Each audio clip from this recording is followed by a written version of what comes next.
Hello everyone. Today we will be discussing the competitive inhibition derivation. The competitive inhibition kinetic reaction is going to be represented by the below chemical equation. A quick review of competitive inhibition is when the enzyme can bind to either the inhibitor present to form an enzyme inhibitor complex or can bind to the substrate to form an ES complex, which can eventually form to the end product of the enzyme and the product. Now, we can also see that as the same with the enzyme substrate complex, we have this K3 rate parameter for the enzyme binding to the inhibitor. And we also have the K-3 rate parameter to show the rate that the inhibitor dissociates from the enzyme. So now we are going to be introducing another important component of modeling that we previously didn't introduce, because this value is only important when we're dealing with reactions that have an inhibitor within them. Similar to how we had the Michaelis constant that measured the substrate's affinity to binding and staying bound to the enzyme based on the rate parameters, we also have a constant called the inhibition constant that measures the inhibitor's affinity to bind and stay bound to the enzyme. Similar to the Michaelis constant, the measure of this constant is through dividing the rate that the enzyme dissociates from the inhibitor over the rate that the enzyme associates with the inhibitor. Furthermore, it is also an intrinsic value of the inhibitor and enzyme. Thus, based on our schematic, it would be represented as the K-3 rate parameter over the K3 rate parameter. Now that we have talked a little bit about the inhibitor constant, we can move on to two main tips to have when deriving these equations. The first is to ensure that you always try and isolate the inhibitor constant and Michaelis constants as soon as possible. These are really important to isolate because it's really difficult deriving the equations if we have all these rate parameters floating around. A second main tip is to always try and find a way to isolate the enzyme substrate concentration. This is because, as we saw in our last derivation, the rate of product formation throughout all these equations is going to be the enzyme substrate concentration times the K2 rate parameter. Thus, our goal with these equations is to represent the rate of product formation in terms of enzyme concentration, substrate concentration, and the Michaelis constant and inhibitor constant.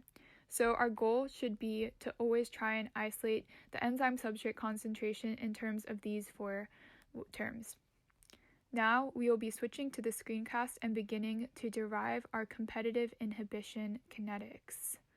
Hello, this is going to be the screencast section of the competitive inhibition derivation. So the first thing that we're going to be doing is we're going to be talking about some of our previous assumptions. So we talked about how we stated that the enzyme concentration change over time is going to be equal to 0 due to the fact that an enzyme is not modified or changed during an enzyme substrate reaction. We're also going to state that the enzyme substrate complex concentration over time is also going to be equal to 0, as well as the enzyme inhibitor complex concentration change over time is going to be equal to 0.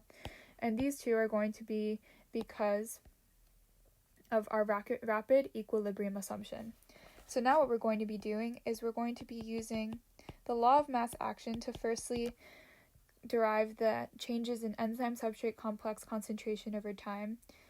And we're also going to be doing this for the changes in the enzyme inhibitor complex concentration over time.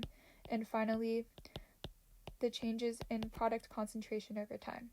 So for enzyme substrate complex concentration changes over time, we're going to be doing the rate of association, which is the enzyme concentration times the substrate concentration times the K1 parameter. We're going to be subtracting these by the rate of dissociation, so it's going to be the enzyme substrate complex concentration times the K-1 rate parameter, as well as the enzyme substrate complex concentration times the K2 rate parameter. For the enzyme inhibitor complex concentration changes over time, we're going to be doing the same process, and the rate of association is going to be the enzyme concentration times the inhibitor concentration times the K3 rate parameter, subtracted from the rate of dissociation, which is the enzyme inhibitor complex concentration, multiplied by the K-3 rate parameter. Finally, we have the changes in product concentration over time, and this should look familiar. And it's going to be the enzyme substrate complex times complex concentration times the K2 rate parameter. And because there's no rate of dissociation, there's only this arrow pointing towards it, so there's no rate of dissociation that we have to derive. And finally, this is just a reminder, our enzyme total concentration is going to be the enzyme concentration plus the enzyme substrate complex concentration plus the enzyme inhibitor complex concentration.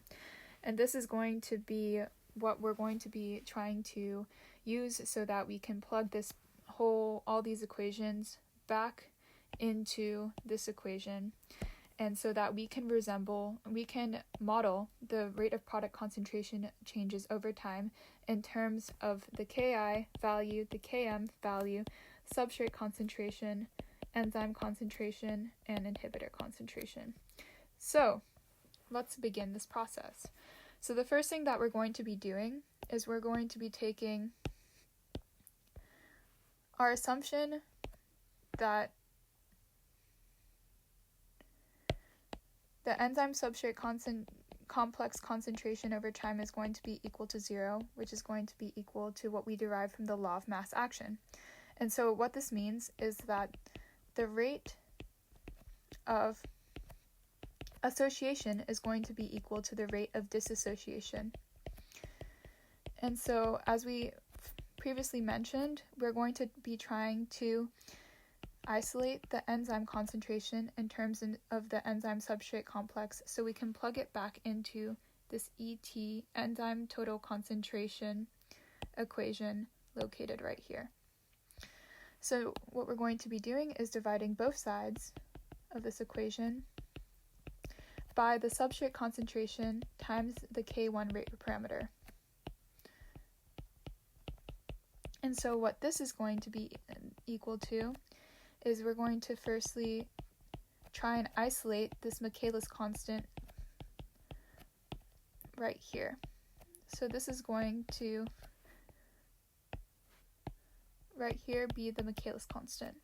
So we're going to simplify this and make the enzyme concentration equal to the enzyme substrate concentration times the Michaelis constant over the substrate concentration.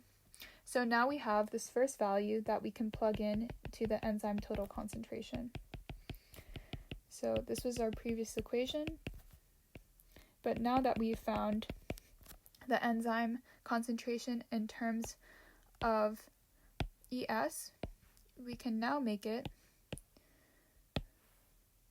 so that the total enzyme concentration is going to be equal to the enzyme substrate complex concentration plus the enzyme inhibitor complex concentration times the enzyme substrate complex concentration times the Michaelis constant over the substrate concentration. So now what we need to do is we need to make this enzyme inhibitor complex concentration in terms of the enzyme substrate complex concentration. So we're going to be taking this equation that we previously derived from the law of mass action, and we're going to be again using our rapid equilibrium assumption and making this equal to 0. So this also further means that the rate of association is going to be equal to the rate of dissociation for the enzyme inhibitor complex. So what we're going to be now doing is taking what we found from before for the enzyme concentration and plugging it into this enzyme concentration. So now we have the inhibitor concentration times the K3 rate parameter multiplied by the enzyme substrate complex concentration times the Michaelis constant over the substrate concentration. And this is going to be equal to the enzyme inhibitor complex concentration times the K-3 rate parameter. So we're going to be dividing both sides of these by the K-3 rate parameter, and we're going to be able to isolate 1 over Ki. So now we have the enzyme inhibitor complex concentration is going to be equal to the inhibitor concentration times the enzyme substrate concentration times the Michaelis constant over the substrate concentration times the inhibitor constant. So now what we're going to be doing is we're going to be we found the enzyme inhibitor complex concentration in terms of ES. So now we can plug this back into the enzyme total concentration equation. So we're going to be, the total enzyme concentration is going to be ES plus the enzyme substrate concentration times the Michaelis constant over the substrate concentration plus this value we just derived. So I'm just going to be copying and dragging this over here. So now what we can do is we can isolate the enzyme substrate complex concentration. So this will be the enzyme substrate complex concentration multiplied by 1 plus the Michaelis constant over the substrate concentration plus the inhibitor concentration times the Michaelis constant over the substrate concentration times the inhibitor constant. And finally, what we're going to be doing is we're going to be making this in terms of an enzyme substrate complex concentration, because again, we want to plug this back into this equation right here. So how we can do this is we divide both sides of this equation by this right here. So it's going to be equal to the enzyme substrate complex concentration is equal to the total enzyme concentration divided by 1 plus the Michaelis constant over the substrate concentration plus the inhibitor concentration times the Michaelis constant over the substrate concentration times the inhibition constant. So now what we're going to be doing is putting this back in. So we can make dp dt equal to this right here multiplied by the K2 rate parameter. So now we have this, and we can firstly substitute this right here to equal Vmax. So we have the rate of product concentration over time is equal to the Vmax. And we can further simplify some of this down here. So the first thing that we can do is we can take out the Michaelis constant over the substrate concentration and make this 1 plus the inhibitor concentration over the inhibition constant. And then what we can do is multiply both the top numerator and the denominator by substrate concentration. So this is going to make our equation equal to the Vmax multiplied by the substrate concentration over the substrate concentration plus the Michaelis constant times 1 plus the inhibitor concentration over the inhibition constant. And this right here is going to be the final derived version in the most simplest terms. So thank you very much for watching this video, and I hope it was helpful to understand the derivation behind competitive inhibition. Thank you.